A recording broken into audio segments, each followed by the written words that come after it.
Nama Deodatus Andreas Dedi Cahyadi Sunjoyo alias Deddy Corbuzier belakangan jadi sorotan. Hal itu karena Deddy Corbuzier baru saja dilantik sebagai staf khusus Menteri Pertahanan bidang komunikasi sosial dan publik.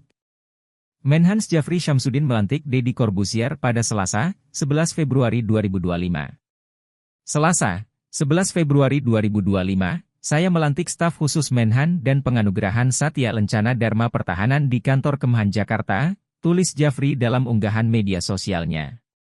Selain melantik Deddy Corbuzier, Menhan juga melantik 4 staf sus Menhan lain, dan 1 asisten khusus Menhan. Masing-masing yang dilantik yakni Maijen TNI, Purnawirawan, Sudrajat sebagai staf sus Menhan bidang diplomasi pertahanan, Kris Wijoyo Soepanji sebagai staf sus Menhan bidang tata negara.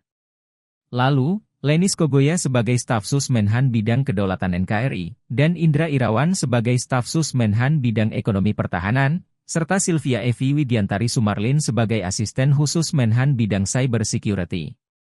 Pelantikan Deddy Corbuzier ini pun menuai perhatian publik.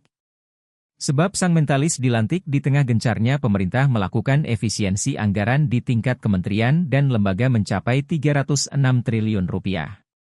Akibat efisiensi anggaran tersebut, banyak pekerja di instansi pemerintahan yang kena pemutusan hubungan kerja, PHK. Kini resmi menjadi staf khusus Kemenhan, berarti Deddy Corbuzier juga akan menerima gaji dan tunjangan setiap bulan. Aturan mengenai gaji dan tunjangan yang didapat seorang staf khusus di lingkungan Kemenhan diatur dalam Perpres Nomor 58 Tahun 2015 tentang Kementerian Pertahanan. Pasal 57 menjelaskan mengenai hak keuangan dan fasilitas lain yang didapat sebagai staf khusus menteri. Hak keuangan dan fasilitas lainnya bagi staf khusus menteri diberikan paling tinggi setara dengan jabatan struktural eselon IB, demikian yang tertuang dalam pasal 57. Jenjang pangkat eselon I dibagi menjadi 2, yaitu eselon IA dan eselon IB dengan golongan tertinggi 4E dan golongan terendah 4D. Baca juga, Asanti mengaku jadi korban mafia tanah, harta warisan ayah diduga dijual dan jadi perumahan.